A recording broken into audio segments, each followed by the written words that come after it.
This is the Polaris Terrain, sort of their entry-level electric mountain bike offering.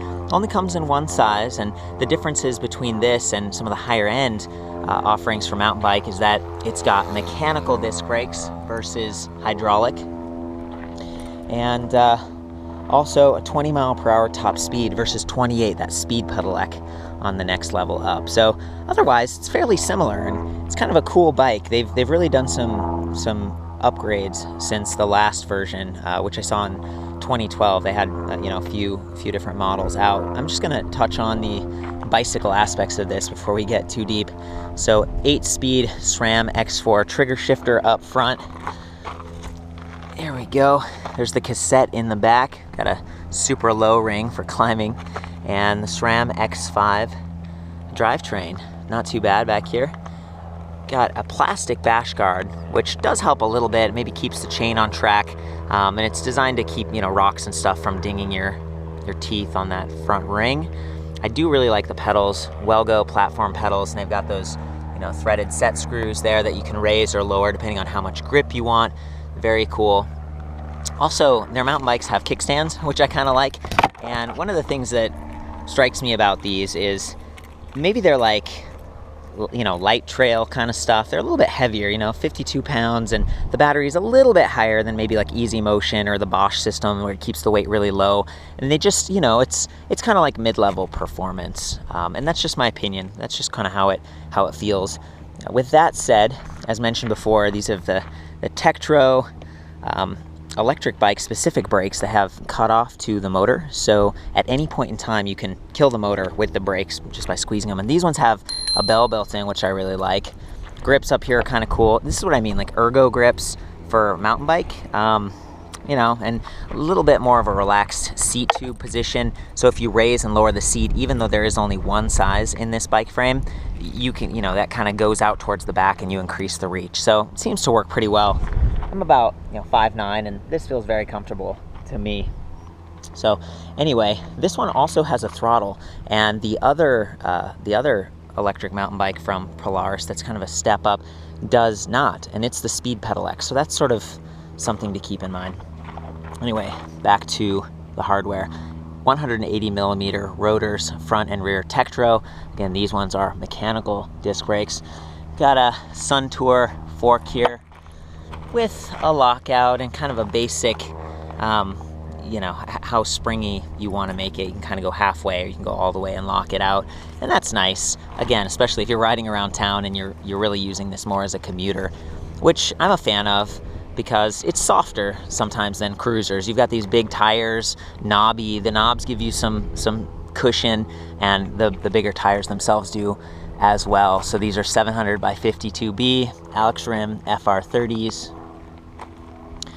And the 27.5 inch standard like this is going to give you a larger contact patch, not quite as large as a 29er, but more than a 26 inch wheel. And one of the benefits of sort of this mid-size is that when you turn, you're less likely to clip your toes on the front tire. So I like this size a lot. It's a little bit more expensive when you're replacing tubes and stuff, but gets the job done.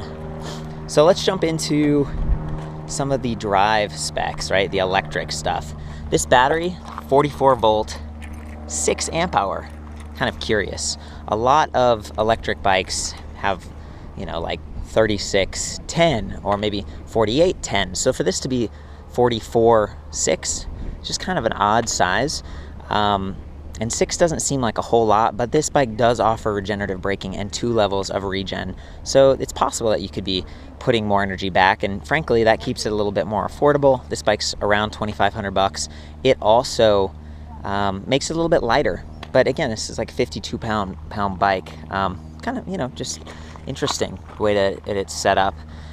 In terms of the motor, what we're looking at is a 750 watt gearless direct drive, and this is sort of proprietary. This is something you won't see on other bikes. Again, Polaris here, but they're working with eVantage exclusively to build this, and the motor's relatively quiet, although there's some like whirring and things at the lower torque, and that is controlled by this nice monochrome LCD display panel. This is not removable. which is like, some bikes have removable screens, and that's nice to prevent vandalism, but it's not too big. It doesn't stand out too much. What you've got here is a battery level indicator, speed indicator, time, odometer, and then your assist level. And it goes from -2, which is regen, -1, regen, and 1, 2, 3. And those are all assist levels. The higher the assist level, the more power you're going to get, but also the faster you're going to drain your battery. When you think about 44 volts plus 750 watts, like that's a good combo. That's pretty powerful. It doesn't always feel super powerful though, because they're using sort of this unique cadence sensing system here that also detects what gear you're in. Okay, so that's what this is right here. It's not just a chain guide, although it does elevate the chain, give you some more clearance here. There's a little wheel in here that spins when the chain's going over it, and that's what tells the motor to activate. That's your cadence sensor. A lot of other electric bikes have little plastic discs with magnets, and that's how they do it. So it's kind of unique that they're doing this. I've noticed that it's extremely responsive to pick up. Like as soon as you start pedaling, boom, motor activates.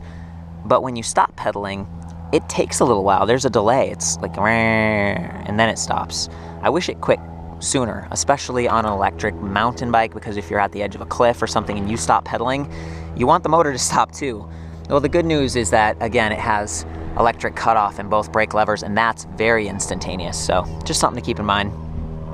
The other thing about this little, piece of hardware here is that you can see the cable for switching gears runs right through this, and there's actually like a slide activator, and it senses, whether you're in a low gear or a high gear based on the positioning of that wire.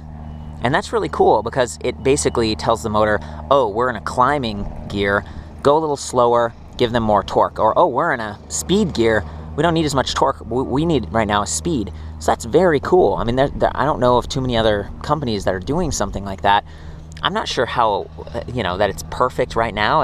It seems like it could use some refinement maybe to get it there. And there's maybe some more complexity having your cables run through this really custom piece of kit. But it does have standard like hex screws on there. And, your Polaris dealer can work on this for you. I'm sure that they'd be able to support that. The battery pack on this is replaceable. They offer replacements for like $7.99, which is quite a bit of money considering this is a $2,500 bicycle.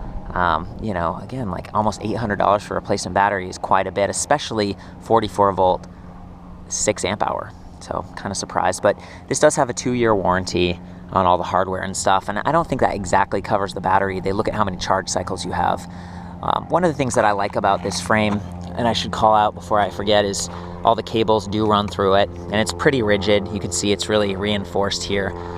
Some of the other bikes that have mid-mounted batteries put them in the down tube, which keeps weight lower. This one's in the top tube, but because it's sort of a unique top tube that's almost like a step through, I guess that's all right. On the rear, we've got these threaded eyelets, so you could add maybe a rack or something. It's a little, I'm not sure if, it might take some screwing around back there, but you can customize this a little bit. All in all, it's a good enough bike to get around town, plus do some light trails. And for a hardtail, it's nice that they're balancing some of the weight towards the front. But maybe there's some opportunities for improvement in refining that motor system even more. I do love that they're, boosting the power on it though, because that was a big complaint in 2012. The bikes just felt too weak, and now they feel a lot faster, a lot more powerful. So I'm in assist level 3. I'm in a lower gear. I'm just gonna throttle it here.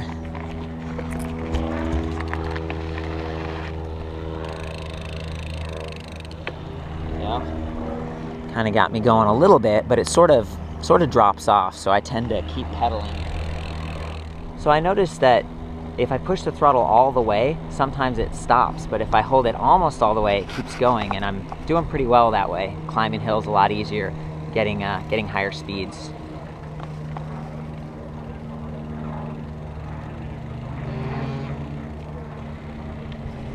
There is a little bit of a buzz that I've noticed on this and other Polaris bikes, and sort of that high torque range where it's, almost feels like trying to shift gears in a car, where it's like,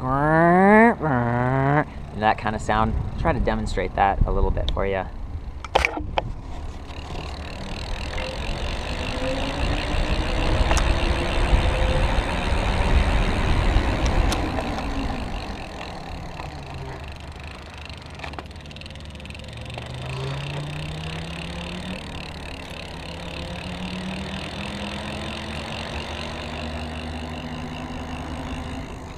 Might have been able to hear it a little bit there.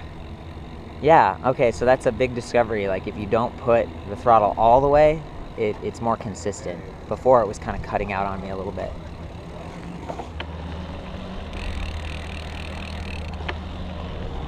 And there's that delay I'm talking about where I stop pedaling, but the motor keeps going for a little while, and it's sort of like, okay, that's when you need to squeeze the brakes. I'm gonna shift to faster gear now.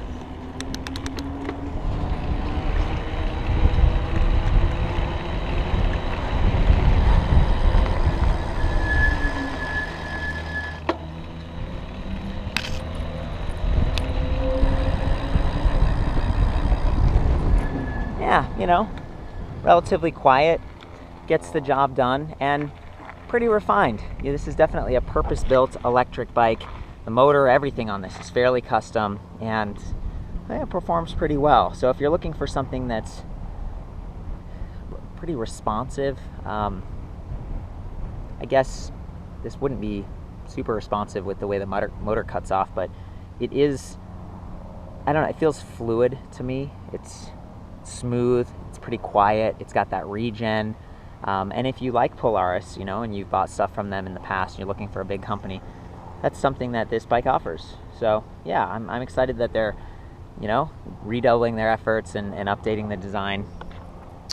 For more info on this, the Polaris Terrain, and other electric bikes, including all the stats and pictures and stuff, I'll see you back at electricbikereview.com.